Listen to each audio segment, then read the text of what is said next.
Yeah, I think. Right, Emma. Oh, hello. My name's Emma Spurgin Hussey. I'm an actor and writer, and I've directed, and yeah, I've worked in all sorts of ways and in all sorts of places, and I like reading scripts. Rory. Hi, I'm Rory Wilton. I'm with Teresa at Filmcast Gormley Southwest. I'm a film, television, stage, radio, and voiceover artist. And I have done a whole load of stage directing in the past as well. And I've been doing this for 30 odd years. Thank you very much. Ian. Hello, I'm Ian Laing, a Scottish actor, voice artist, radio presenter, and I focus on screen opportunities. All right, Nick. Hi there, my name's Nick Goundry. I have a lot of experience as a film and TV journalist, and I'm also a location filming consultant for movies and TV shows. Angela. My name's Angela Elliott. I'm a scriptwriter. I'm starting out in documentaries about 35 years ago, moving into drama and TV and film. I'm also a novelist and enjoy helping new scriptwriters. John. Good evening. My name is John Michael Foulger. I'm represented by Mary Liz Management. I've been an actor for an awfully long time, so it seems, but I'm known for television, for stage, for the big screen, as well as some commercial work. Back to you, Angela. Thank you. So we're going to be reading Adjusting to the Lights, written by Tom C. Hunley. Fade in, interior man cave day, ping pong table, heavy punching bag, weight bench, big flat screen TV, poster, autistic people are awesome people. Eddie, 14, awesome, leans forward and watches TV. Todd, 50, Eddie's dad, reclines and writes in a leather-bound journal. Close up on the words in Todd's journal, we hear them in Todd's voice. Yesterday, Eddie asked if Buddy the Elf is an autistic person. Movie reference. Eddie hops over to the punching bag, thrashes it bare-knuckled. Today he said, I sell poetry and poetry accessories. King of the Hill. How do I write about him so the world will understand? Close up as a pen crosses out that last sentence and writes another in its place. I wish I understood. Brian, 12, impatient, more sporty than bookish, and Jake, 10, patient, eyes lost behind bangs and glasses, rushes in. How's school, guys? Jake gives a big thumbs up, but Brian looks stricken and sighs. I don't like English class. Flunking English? Seriously? Nah, not after I aced this book report on Wonder. Book report? You mean movie review? Hush, nerd. Eddie's mum, Raina, 40, is way out of Todd's league, but dishevelled from evident weariness, shuffles down the stairs. Hi, Mom. Eyes half closed, Raina gives Jake a sleepy nod. I don't like history either. Me neither. A lot of it should never have happened. Raina's eyes widen. She shakes her head. That's not the point. The point is to learn from it. Imagine if I were the tallest person in the world on Earth. Todd imagines this. Raina flops on the couch, spent. Eddie, we'll be at the theatre from 7 till 9 and we'll get popcorn. Sound good? No butter. Sure, son. No butter. Now we have to be quiet or whisper in the theatre, okay? Time to head out, right? After Dr. Chill. Jake plops in front of the TV. Brian folds his arms and stomps his foot. Come on, Eddie. I don't want to be late. My book. Remember the time I got in trouble for breaking a bottle in the neighbour's driveway? I was 11 years old, 5 feet tall, only 80 pounds. You've mentioned it once or twice. Once or 2,000 times. Raina sits up, yawns, and crosses her arms. Guys, patience. Thanks for the night off, Todd. So tired from fighting his teachers and counsellor this week. They just want him to behave. Raina gives Todd a withering look. We both need to fight for him instead of fighting each other. I don't want to fight anyone. He tries to kiss her again. She turns away, not having it. Theme music credits. Eddie shuts off the TV. Okay, movie time. It traipses past a dozen extension cords tied in daisy chains hung on nails. Eddie halts. The green cord isn't tied right. He uncoils it, wraps it in proper daisy chain. How long is that one, Eddie? It's a 20-footer. go. Todd jangles his car keys, impatient. See you later, crocodile. Come give your mum a hug, boys. We're late. Enjoy. The theatre is 1.8 miles away. That's cool, Eddie. Hang on a sec, Todd. Meet me in the car, guys. Todd opens the garage door with a remote control. He opens the car door with another remote control. The boys head out. Are you going to be okay? You want me to say it? You want me to relive what happened last time? I want you to get over it. So humiliating. I should have. I wish you would have. Flashback, exterior, ballpark day, super last time. Sunlight glints off the bleachers as Todd, Brian and Jake watch a game and Eddie studies his hot dog and popcorn. Beads of sweat line all of their foreheads. I like mustard. It's my favourite. Watch the game, but At least you find seats in the shade, because watch the game, Jake. Learn the rules. I'll teach him, Dad. Uh-oh, I spilled 10 pieces of popcorn. Crack, a home run for the visiting team. The crowd boos. As the batter circles the bases, the home team manager walks to the mound, red-faced from anger. The pitcher, red-faced from embarrassment, hands him the ball. They head to the dugout. That pitcher's a bum. Bum. tramp, hobo, vagrant, derelict. Nerd. Ouch, Dad. Stop it, Brian.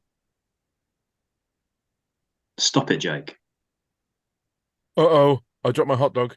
And it's too sunny. You're okay. 5-second rule. It's too hot. It's too bright. And I can't eat that dirty hot dog. I'll buy you another hot dog, okay? Eddie jumps up and down, hands over his ears like headphones. Several baseball fans stare. I don't need this. You leave me alone. You're okay, Eddie. What would Dr. Chill say? Eddie kicks his popcorn bag. Some popcorn hits a big baseball fan in front of them. Eddie kicks the back of the bag of the big baseball fan's seat. Hey, watch it, buddy. The team stinks, but don't take it out on me. He didn't mean to. He's... Hey, you, Dad. How about you control your son, huh? Learn how to parent, why don't you? Todd puts his arm around Eddie, who pulls away, hands still over his ears. Let's get Eddie home, boys. I swear, every time. You'll be okay, Eddie. Come on. You teach that kid some manners, or somebody else will. After a dismissive wave, the big baseball fans turn to watch the game. End flashback. Interior man cave night. Raina's hands are on her hips. Todd hangs his head. People were booing us. Ooh, you didn't even get your tickets refunded. 2 innings you stayed. I just like when the Montessori school kicked him out for running around their parking lot. After 4 days, a month's tuition gone. You could have. Todd points a finger at Raina. The garage door opens and the boys return. Dad, let's be on time for once. There are quintillions of insects and trillions of trees on Earth. Cool. You sure know a lot about... Snakes can move 12 miles per hour.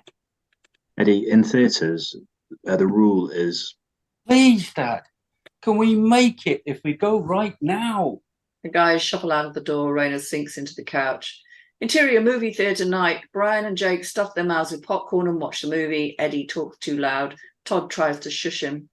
Our car has 162,900 miles on it. This theatre was built in 2001. The lot size... 1 hour and 18 more minutes left. Then time to go home. Have a mouthful, son. There's butter on this. Pipe down. Dad, stop. You pipe down. I'll call the police on you. I hope you fall in a ditch and fly to China through the earth. It's okay, Eddie. The indignant man tries to lock eyes with Eddie, who refuses eye contact. Todd leans forward, pushed by an animal instinct he didn't know he had. Turn around, man. Todd and the indignant man lock eyes. Fierce eye contact. Todd brushes his sweaty hands on his jeans. The indignant man's embarrassed daughter grabs her dad's elbow. He frees himself from her grip. Dad, Dad, Dad. One more time. Let's go, right now. Todd looks surprised at his own words, like they come from someone else's mouth. He leans forward and points to his own chin. Take a free shot. Make it your best, because you only get one. Whatever, man. With a dismissive wave, the indignant man turns his eyes back to the screen. Wow, Dad. Wait to tell him. Don't get beat up, Dad. Wreck you. You don't do that. Dad, no. He's... My son has special needs. This movie is about accepting people with special needs, you know? I have autism. Okay, you should have said so. The indignant man apologetically leads his daughter to a pair of seats on the other side of the theatre. Sorry. By the end of the movie, I felt bad for the man. He didn't know about my son's inner battles, and we don't know what he lives with. Maybe his father had just died. Exterior graveyard day. At the cemetery, the man and his daughter place flowers by a gravestone. Maybe he just lost his job and didn't know when he could afford to take his daughter to the movies again. Interior unemployment office day. The man stands in line at the unemployment office. I want to take that man out for a beer. Interior sports bar night. Todd nods while the man speaks and gesticulates. I would have listened to him talk about his father and his daughter. I would have tried to help him find a job. Todd chews on chicken while a man sips on beer. Interior movie theatre night. Credits roll on the screen. The theatre lights come on. Todd looks around the theatre. But I couldn't find that man among the faces adjusting to the lights coming on. Interior man cave night. Todd and the boys kick off their shoes. Raina stretches and yawns. She holds an envelope in one hand. How was the movie, guys? The book was... It was 1 hour and 53 minutes long. Oh my God. Dad and this guy. Enough. Not a bill, I hope. Raina pretends to tear the envelope. She makes a ripping sound with her mouth. From the school. They want to schedule another meeting. I can't even. I'll make the appointment. We'll stare him down and make sure Eddie gets his accommodations. Raina gives Todd a quizzical glance. Confidence washes over Todd's face. Raina beams. Raina falls asleep. Todd scribbles vigorously in his journal. Fade out. We read to the end of that because he asked me if we could read the whole thing, and it's only 13 pages long. So that's why we read to the end. Emma, your thoughts? It's the film Wonder that they're going to see, is it? That's why they're is that right? Because it said this film is about people with special needs, and I thought it was interesting because it does echo that story. I haven't read the book, but I have seen the film, and yeah, it's got some charm. I think there's something quite interesting about the dynamic. My favorite thing, I think, is the relationship between Jake and Eddie. Jake's a younger brother, maybe 4 years younger, I think, and I think it's quite interesting the way that he protects him, the way he distracts him. I find that quite interesting. This is the whole thing, Angela, is that right? It's Yes, just a short the film. entire thing. Yeah. Yes, it's a short. Yeah, so we just get a kind of a little section of their life, and then, you know, we have a sense of what might happen the next day or in the next few days. Okie dokie. Yeah. It's quite written. It feels like a writerly thing. I think that the bits of business, the action, perhaps are more written than they need to be. And I know that, you know, if you write other things, it's quite hard to sort of pare back, but it is quite helpful to do that. I mean, in three different characters go red, and you can't really kind of you can't necessarily be able to control people's blood flow to face. I just think it's tricky, that one. So I just think you know, think about what you really need and what you don't need, and just a bit of pairing. I think, you know, there's some nice writing in it, but is it necessary for the form that you're writing in? There's a flashback, and I did wonder whether the flashback when we see the baseball game. Yeah, Baseball, yeah. whether actually the line before that, I can't remember what it is, but it was like, you remember last time. And I just wondered whether actually it'd be more interesting to not know necessarily what happened last time. Oh yeah, this there. Look, if you go up a little tiny bit, Raina asks if Todd's going to be okay, and he says, "You want me to say it? You want me to relive what happened last time? I want you to get over it. So humiliating. I wish you would have." And I just think actually, in a way, that's more interesting than seeing what happened for me. But I don't know. I mean, I quite like the little bits where he ran on and wanted to be friends with that man. But I suppose, again, even though it's short, it's his story, is it? Is it Eddie's? I mean, Todd gets to speak. We get to hear him doing a voiceover. He's writing. And it doesn't finish with that. I'm just wondering whether perhaps, that should sort of bookend if that's what's happening there. What else? Can people have names? Just, it's nice for actors. You feel like you've got a little role in something rather than just being called baseball fan or whatever. What does the script say about difference and about embarrassment? I think there's something quite interesting about the exploring of embarrassment because we don't always see things about that, and it's a strong driver quite often. Raina has to live in a man cave, which is quite curious, isn't it? What on earth does that say? Oh, I've covered that bit. Yeah, sorry, scribble. Yes, those are my thoughts, I think. A bit scattered. Yeah, I enjoyed it. Obviously it is inspired by Wonder.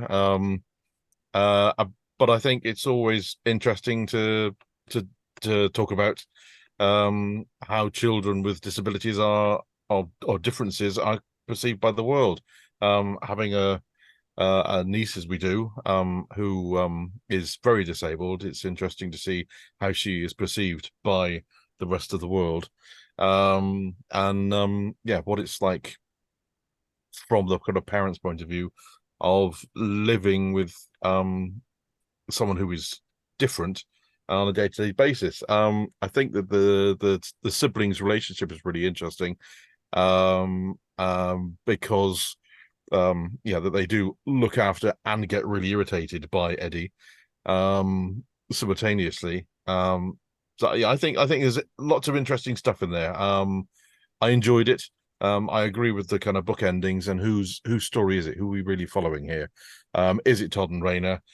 Is it specifically Todd? Is it Eddie? I'm not sure it is Eddie because he's like a whirlwind, like buzzing about the place, affecting everybody, and everyone else is sort of trying to sort of continue life, whilst he's this ball of scribble running about. But yeah, I think that needs clarifying. But yeah, good. I liked it. Nick. There's definitely a lot of really interesting stuff going on, and I like the focus on autism. I've not seen The Wonder, so I just had to Google that just now to actually see what it was. I think at the moment you've got the beginning of your story at the end, because for me the talking to the teacher is the bit that I'm actually really interested in, and I think you've got at the moment it's Todd's story because he's the one who has an arc, in as much as he's trying to initially kind of avoid dealing with, in inverted commas, his son's sensory issues and how that embarrasses him essentially in public. But you've got like a 5-page story in a 14-page script, because you're essentially just repeating that experience with between the baseball and the movie theatre, which is fine, but it just means that we know what's going to happen. So it's kind of, I think they need to be different. But for me, the more interesting story is going to, like, to explore this issue is going to be how the school suggests sort of dealing with things, because that gives you an opportunity to develop the story more, as opposed to having the situations that you've got at the moment. So you've got situations where the boy is embarrassing his dad, and then his dad eventually responds by threatening violence, and then sort of moving on to accept that they need to get what they need for his son at school. But if you reverse that the other way around and maybe started with the meeting at school, and then you could potentially put flashbacks in to show how the son reacts. But I'm not a big fan of flashbacks myself, so I'd probably do it with actually have that in real time somewhere. Maybe have the boy in school while the meeting is ongoing, and then we can see how his sensory stuff is going on. I think it's basically kind of rejigging what you've got, and maybe adding a scene with the teacher, but cutting out the repetition. I agree with what Emma was saying as well about it's very writerly, and there's you have to figure out a way of telling that story in a way it's going to be visual. Because like if you're thinking, well, they've got beads of sweat on their face and stuff, are you suggesting that they're going to be shooting extreme close-ups of the, but kind of bear in mind as well that you're not going to be directing it. So it's like, suggesting the visual storytelling and making it a bit more sparse with the writing. So yeah, I think I'm waffling a bit now, so I'll move on. We're passing it on to Angela, maybe. Thank you. Yeah. Little bit of just like housekeeping. There's way too many interjections between the dialogue, which is why I stopped reading them, because you just got to let the actors get on and do it. So yawns, crosses eyes, crosses arms, uncrosses arms, withering look, forget all that. It's really just let the actors act. I agree with you. The flashback I don't think is necessary, and I was told by Bernie Williams, who made the original Top Gun, that flashbacks are lazy. Unless you're writing something like Memento, which is all flashback here, there, and everywhere. Flashbacks are just downright lazy way of storytelling. So if you can avoid them, or Lupin, that's got fabulous flashbacks in it, I just remembered.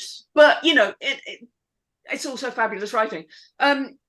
Try and do it without the flashbacks if you could possibly do. I was also wondering, would they really be that bothered by Eddie's behaviour? How old is he? He's 11, isn't he? No, he's They 14. experience this over and over and over and over again. So are they really going to pull out an incident that happened at the baseball stadium or movie theatre or wherever they were, baseball stadium, weren't they? Are they really going to worry about that, pick that out as one? There must have been a million times when they got fed up with him doing something or other. And it made me really think about the characters. Todd's writing about him. Why is he writing about him? We've got no idea why is he writing that notebook. Is that just a way of escaping from dealing with it? I would also start with a letter. Maybe Raina comes in, letter, again, we've got to go. And does that bring up issues for Todd? Is Todd also maybe high functioning autistic, what we used to call Asperger's, and therefore gets away in the real world with appearing normal, but in actual fact, oh my God, there's so much going on. Know that one well. And if that's the case, Raina's going to be really tired of the whole bloody thing because, she's got a husband that's got issues, who's maybe in denial about it. She's got a son who's autistic that they're trying to deal with. So I think there's a lot you can do with this in a very short space of time, but you've got to really think about the characters and what the reasoning is behind each of the characters for their thoughts and their actions and their, it's got to be really cleverly written in that way. And I think Todd's just sort of in an escaping thing. He doesn't want to deal with the school. It brings up bad things for him. He goes to the movie to get away from dealing with the school, and I think you can work away in that. Maybe he's feeling apologetic for his own behavior more than his son's, I don't know. I think there's a lot you could do with it. Ian. I say it's a pleasant enough short film. It's a familiar story. It's family dealing with a challenging environment, but it's not breaking any new ground yet. And we're not seeing any sort of new coming out of the story. I think it reads like a student film. And I'm not demeaning in that. I mean, because I've worked on a lot of very good student films over the years, but I think it's been written to a specific assignment or requirement, maybe from the perspective of a personal experience in this challenging situation. That's how I read it. So I think it needs to be developed a bit more. As everyone else has been saying, there's more of a story here coming at from a different angle. So I think that's my view. And also, I think it's very difficult to portray that baseball scene on a short film budget. So maybe that's where you don't flash back. Put it in the supermarket or something. Yes, exactly. Yeah, Exactly. Yeah. John, have you had